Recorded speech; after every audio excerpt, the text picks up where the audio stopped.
We live in a reality that is shared, and as such, it might be really important to continue to co-construct that reality together to find common ground about how we understand the world around us. Welcome back to the Management Theory Toolbox. I'm your host, Travis Mallet, and I'm thrilled to have you join me on this journey of continuous learning and growth as we navigate the dynamic world of management. Now, this isn't your typical management podcast. Yes, there are plenty of resources out there that will give you the ABCs of how to run a meeting, hire someone, or even how to fake a sick day without getting caught. But here, we like to talk about the behind-the-scenes topics, those concepts and ideas which transcend specific management practices rather than simply restate them. We aren't going to give you specific tips and tricks for becoming an effective manager. Here at the Management Theory Toolbox, we're interested in the why behind it all, the discoveries of behavioral science, psychology, business, and economics that will open our eyes to what's happening behind the scenes. To kick off our next topic, let's consider, what is the sound of one hand clapping? What's that, you say? Starting off with a philosophical tangent? Well, I don't mind if I do. In Zen Buddhism, the sound of one hand clapping is a famous koan, a kind of paradoxical riddle or teaching story used to provoke deep insight. What is the sound of one hand clapping? It's a question that doesn't make sense. Clapping requires two hands. Asking about the sound of one hand clapping forces us to question how we perceive and define phenomena. It suggests that there may be aspects of our perception of reality that is incomplete, perhaps even illogical. Now, there's no correct answer to this koan. In fact, one reason I like it is because it serves as an invitation to look beyond the surface of our thought. Over the past 7 episodes or so, we've been talking about learning in an organizational context. We've explored several aspects from psychology and especially focused on operant conditioning, which is how our environment, the structures within which we act, and the consequences of our actions, both good and bad, affect our behavior in the future. But are we missing something? Is this all just the sound of one hand clapping? After all, organizations are inherently social environments. So how do social interactions affect the learning process of our employees? In contrast to operant conditioning, which emphasizes learning from direct consequences, social cognitive theory posits that people can also learn by anticipating outcomes and modeling others. In this view, mental processing and forethought allow individuals to simulate scenarios based on past experiences or observation, rather than relying solely on direct experience. We talked a bit about this in episode 12 with Dr. Richard Malott when he brought up the consequence of not wearing seatbelts. I remember one time as a college student several years ago, driving to class. It was one of those chilly fall days that makes you think that winter's pretty much already arrived. Feeling cold, I turned up the heat in my 1989 Toyota Corolla. You know, the classic light blue boxy design with a hatchback. I apparently wasn't paying attention, because when I looked up from adjusting the heat sliders, I was fast approaching a sharp right-hand curve and about to go off the road. I yanked the steering wheel right, overcorrecting, causing me to swerve too far towards the other side of the road.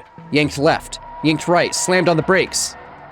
Now, thanks to the low center of gravity of the Corolla, it didn't flip over, which it totally could have. But instead it skidded as it did a 360 in the middle of the road and screeched to a halt. Fortunately, there weren't any other cars around, but I had skidded into the oncoming traffic lane, and I couldn't help but think about how it could have turned out differently if there had been another car coming around that corner. As you can imagine, my heart was racing, my hands shaking from the adrenaline rush as I carefully started forward again on my way to class. But this time, with my eyes glued to the road. And guess what? Ever since then, I've been extremely careful about letting my eyes wander from the road due to that experience. Now that's operant conditioning. That's what we've been talking about in the past several episodes. Action, consequence, behavior modified. Social cognitive theory is a bit more abstract. Returning to the seatbelts example, I wear my seatbelt religiously. Not because I've ever experienced a car accident where a seatbelt saved my life, but because I can imagine or simulate in my mind what may happen in a crash without a seatbelt. Society tells me to wear seatbelts, so I also model others. I've seen videos and movies of car crashes. I've taken a physics class. I have a rudimentary understanding of the conservation of momentum and the effect of inertia. All of these pieces of information coalesce into an ability to simulate the likelihood of potential outcomes. So that's part of what social cognitive theory talks about, the ability to anticipate outcomes and model others. But there's a third aspect of learning that we haven't yet discussed, the effects of social interaction itself on the learning process. We can talk about operant conditioning or social cognitive theory all we want, but if we ignore how social interaction affects learning, then our discussion of learning in organizational settings is probably just the sound of one hand clapping. We found out just how important the social environment is for students during the COVID pandemic. When young people are told to stay at home, it's much harder to check up on just how they're doing. Schools are shut to most children, exams cancelled. Now, new research by the Social Mobility Foundation has found that half of disadvantaged children fear they won't get the grades they deserve. A decade of progress closing the gap with their more privileged peers is now at risk. Schools across the country, from kindergarten through university, closed in March and transitioned to online learning because of the pandemic. An article in the Wall Street Journal takes a look at how it went and reports results are in for remote learning. It didn't work. This pandemic to America's children now and what's happening in our schools. From New York to Texas to Minnesota, what we found tonight. In some places, failing grades, growing concern over students falling behind, and we ask what can be done. We know that they are falling behind at rates that we are not satisfied with, we are not happy with. It breaks our hearts. Open our schools! To parents demanding schools open in Tennessee. Coast-to-coast school districts showing rising numbers of students with failing grades. In Houston, 42% of students received at least one F in the first grading period of the year. And in St. Paul, Minnesota, nearly 40% of grades for high school students were Fs, double the amount in a typical year. Clearly, social environments are crucial for learning. And of course, much has been said and studied on the topic for children. But does any of this translate to implications for adults in organizations? To find out, we have with us Dr. Sara De Felice, a research associate at the University of Cambridge. Her work aims at understanding the cognitive and neural mechanisms of human learning as it occurs in the real world, especially in the context of social interactions. That is, how people learn from and with others. Hi, Sara, and welcome to the show. Hi, Travis. Thank you very much for having me. Thanks so much for joining us. So before we get started, go ahead and introduce yourself and tell us a bit about your background and your work. Yes, sure. So I'm Sara De Felice.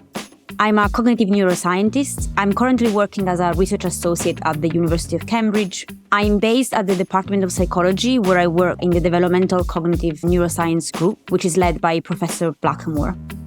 Before that, I studied in different cities, mainly between London and Paris, and I completed my PhD at UCL, University College London. I'm particularly interested in studying social interaction in humans, and especially those interactions where we learn from and with each other, for example, in school or with colleagues at work. My research uses neuroimaging and cognitive tests to understand the brain and behavioral mechanisms of social cognition during learning. I'm really excited to be here talking with you today. Thanks. Excellent. And thank you so much for joining us today. I'm really excited to talk to you. So in today's episode, we're exploring the idea of social learning. And as I understand it, much of the research about learning has studied how humans learn in isolation, but ignores the impact of social interaction on learning. Can you tell us a bit about what do we know about the effect of social interaction in adult human learning? So you are right. There is not a lot of research on adult learning in social context. Some studies have considered it, and they show that when learning, for example, a second language, it is more efficient when we learn in interaction with someone else. But there are a few pressing questions that actually remain unanswered. First of all, as you mentioned, the majority of studies look at learning in isolation. What it means is that they just focus on the learner and do not consider the interaction that exists in terms of behavior and brain dynamics between a teacher and a learner, which evolves naturally over time during conversation. So in other words, this study completely ignores everything else, including the teacher, and just focus on the learner performance. And we believe that that's kind of a pity because that interaction is rich of information to actually understand how adult learning works. Also, there's another thing to consider, which is that those studies that look at adult learning mainly look at learning a second language. Now, language is social per se. We use language to communicate with and to others. And language is actually one of the main ways in which we are social. So the fact that learning a second language or language in a social context is better than learning it alone, it's trivial, seems to make sense. What we don't know is whether social interaction helps to learn things that are not social. For example, things that you've learned at school or that you can hear in a documentary, or content of a business plan in a company. So intuitively, one might feel that reading those information alone or watching a video explaining those things wouldn't really make a difference compared to, for example, hearing about those same things live from a real person. But actually it does. It does make a difference. We demonstrated this in a series of studies that we conducted with Professor Antonia Hamilton at UCL. These studies were conducted during the COVID-19 pandemic on over 100 adults. And in those studies, we asked people to learn about exotic animals, ancient objects, musical instruments. And we asked them to learn about these things from recorded videos or from a live teacher. Then a week later, we asked what they could remember. And we found that participants could recall significantly more when these things were taught by a live teacher. We also know quite little about how social learning translates into brain systems. So neuroscience for decades has almost ignored the importance of social interaction as part of the environment within which us as humans think and behave in our everyday life. For a long time, different cognitive systems and processing has been studied in isolation. For example, if one was interested in learning in particular, in a classical study, they would invite people in the lab and they would ask them to memorize a list of words from a computer screen. Now, while this has helped us a lot in understanding how memory consolidates over time in the brain, it's not really how things work in the real world. We are embedded in a social world all the time, and studying how learning happens at the brain level during social interaction is particularly important if we want to really grasp how we learn as humans. So a follow-up question. You mentioned that live teacher instruction is more effective.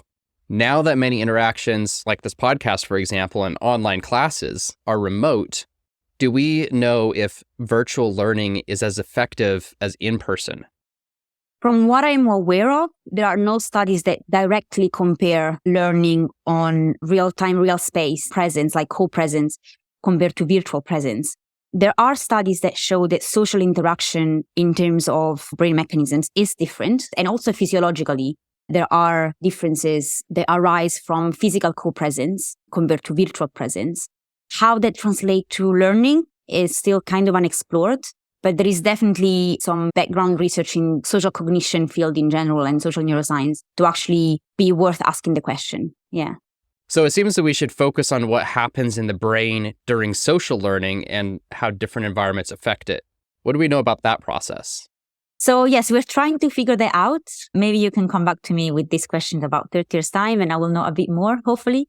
But from what we know so far, I can tell you that there are specific brain areas that get particularly active during social interaction. Typically, the medial dorsolateral prefrontal cortex, which is right at the front of your head, just above your eyes.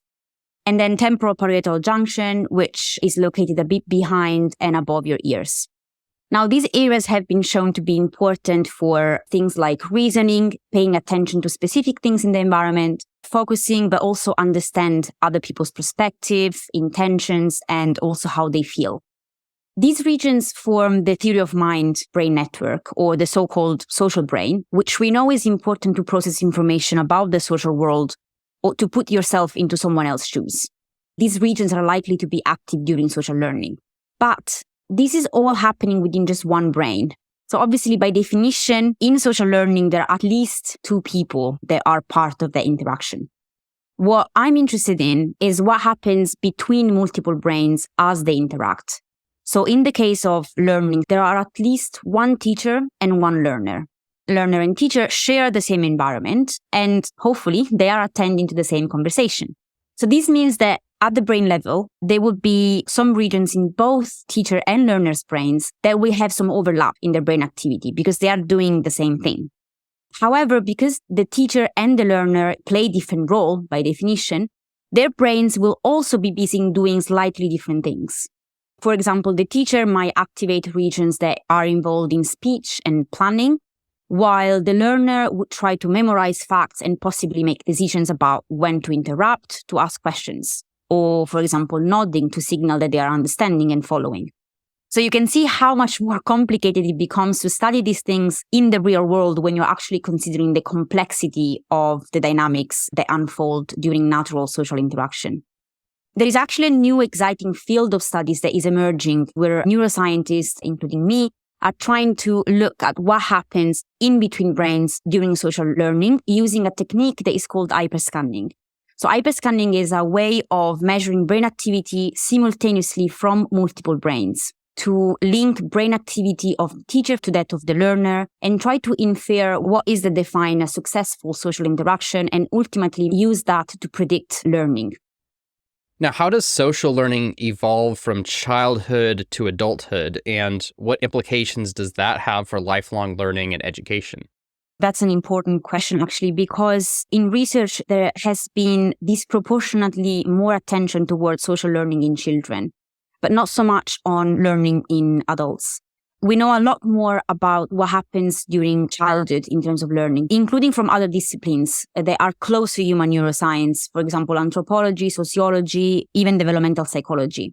This work has emphasized the importance of social interaction for child development for many decades over the last century. And this makes sense because compared to other species, humans need extensive care for survival, up to many years after birth. So babies has literally no other way of learning if not from others. It is almost impossible to neglect the social aspects of development in babies and children, which is probably why it's been studied and continues to be studied so much. We have extensive evidence showing that social interaction is crucial for learning to speak, use gesture, understanding facial expressions, specifically during our first years of life. And again, this kind of makes sense because learning to communicate socially might be fundamental in the first years of life for survival because we are highly dependent on our caregivers for survival. As adults, this might be less important because we are more independent. We are perfectly fine to learn new things and learn new skills from reading alone, and we don't really need others technically to learn new things. Now, the question becomes, does social interaction boost acquisition of new knowledge in adult beyond what is possible by other non-social methods? And if so, why? So it's interesting to observe that interactivity is still a very attractive feature in many learning environments. So we have the technology to move all our learning to be non-social. We could move all our learning to happen without human teachers. And still, we go to schools, we go to university to attend classes, we listen to podcasts like this one when two people are talking to each other, we watch the news where there are different interlocutors that exchange ideas and discuss different topics.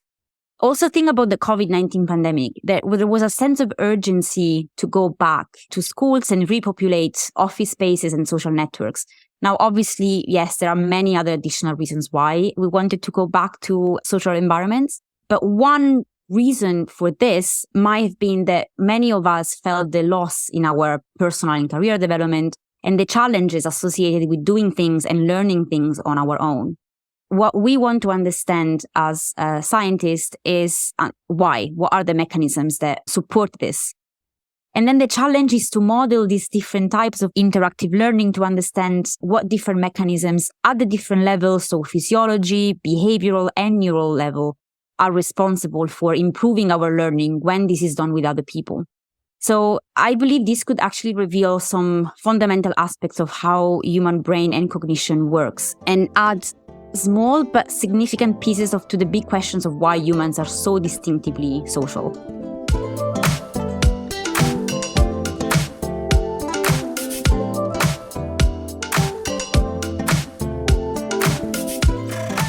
You make a distinction between learning from others and learning with others. Can you tell us what's the difference and why is that distinction important?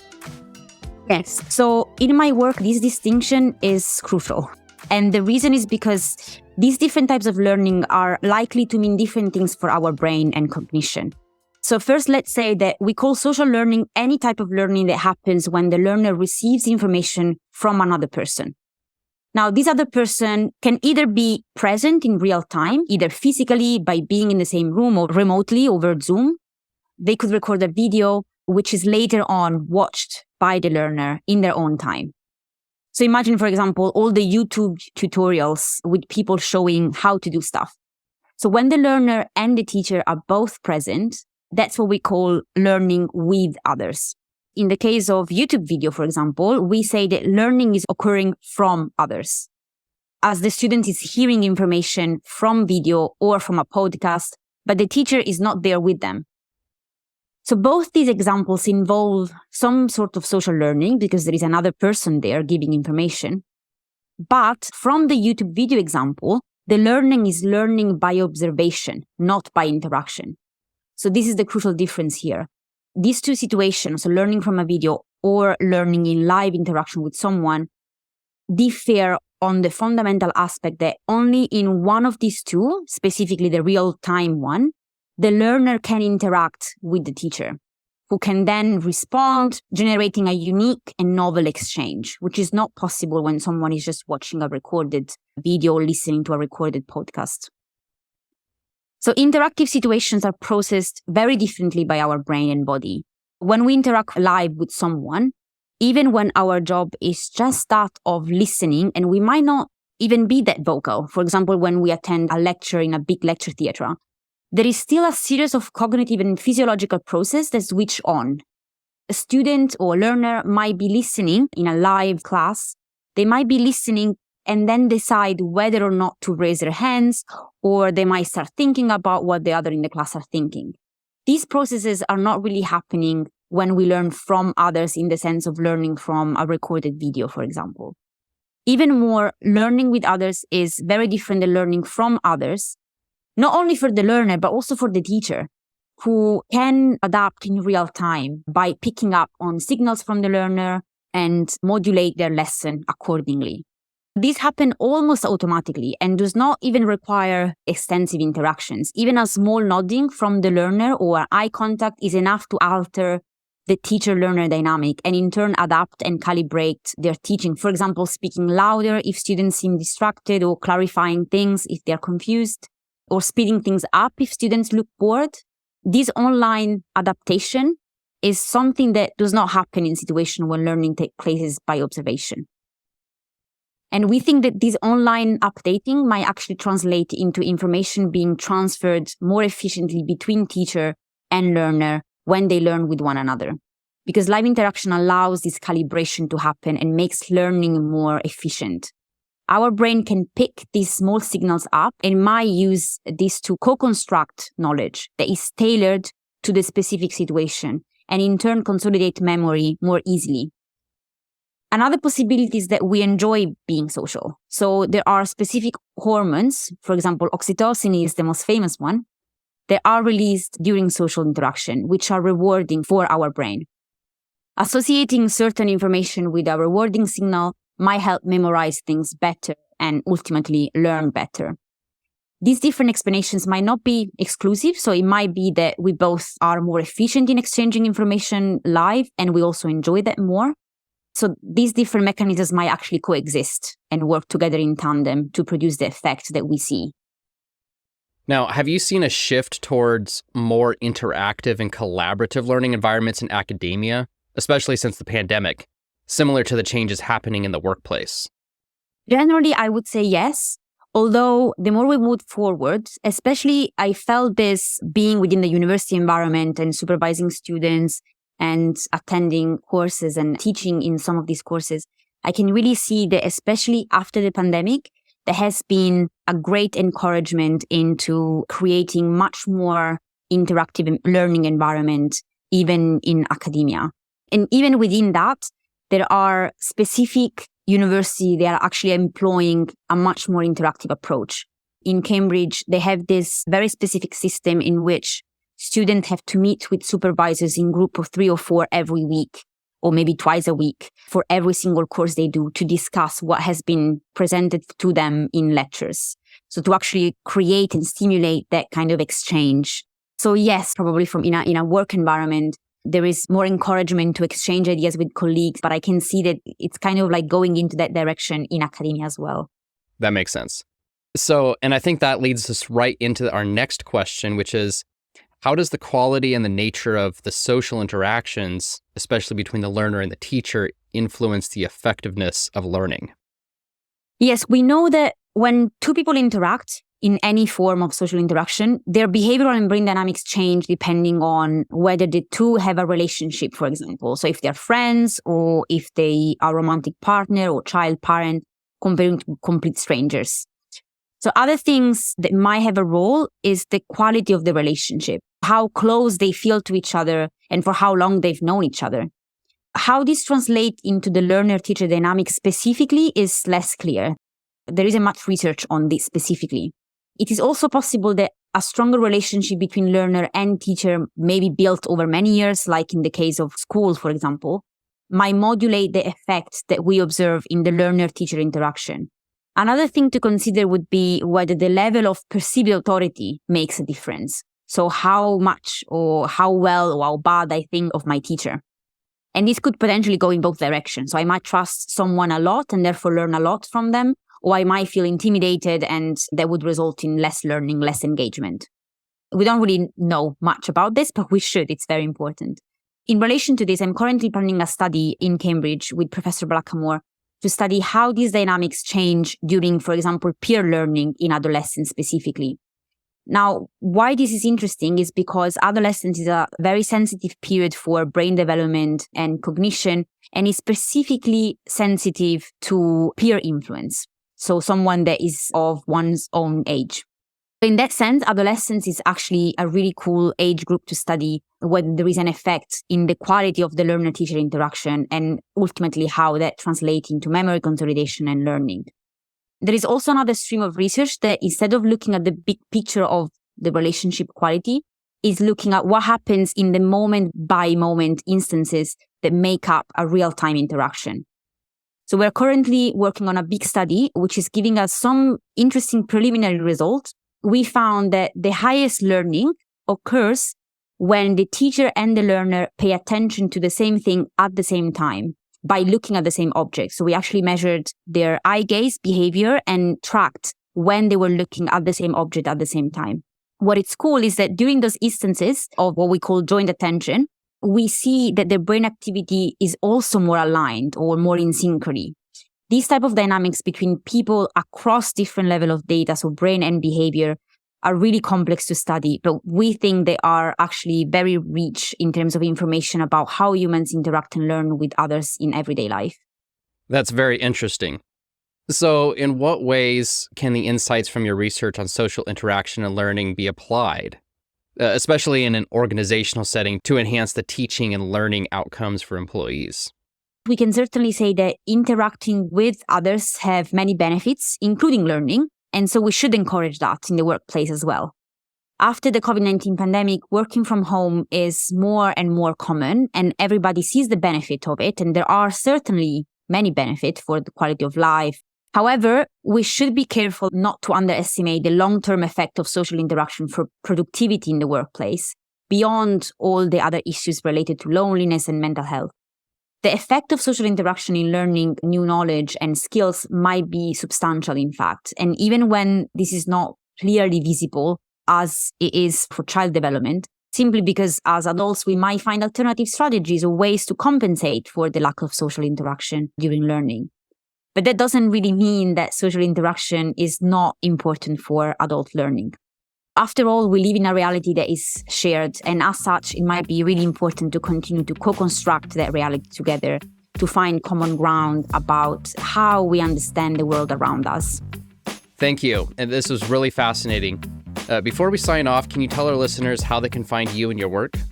You can find me at the University of Cambridge Department of Psychology website directory.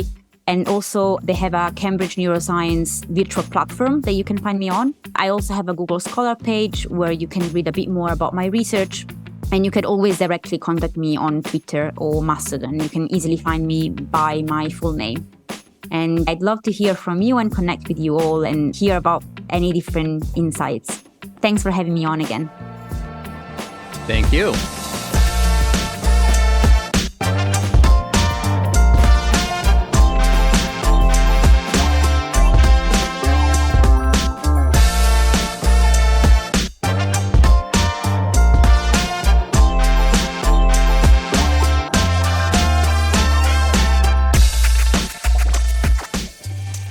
Wow, that was fascinating. I think for me, I got two main takeaways from the interview with Dr. De Felice. First, live interactive learning isn't just about receiving information, it's about the dynamic brain-to-brain connection that happens when teachers and learners share the moment. That joint attention and immediate feedback can make a huge difference in how well we learn and remember.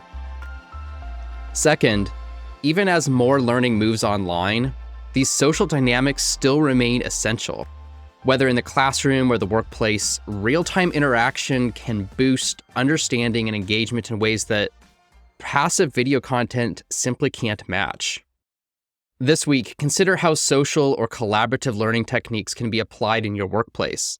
Are your training methods designed to maximize the neural benefits of social learning? Think about how you could improve your meetings, training sessions, and overall learning initiatives to foster more engaging, interactive environments. So with that, thank you for joining us on another episode of the Management Theory Toolbox. Stay tuned for our next episode where we discuss employee-generated learning and talk about how learning can be more nimble, flexible, and up-to-date if our employees are involved in the process. Until then, keep learning, keep growing, and keep adding to your management theory toolbox.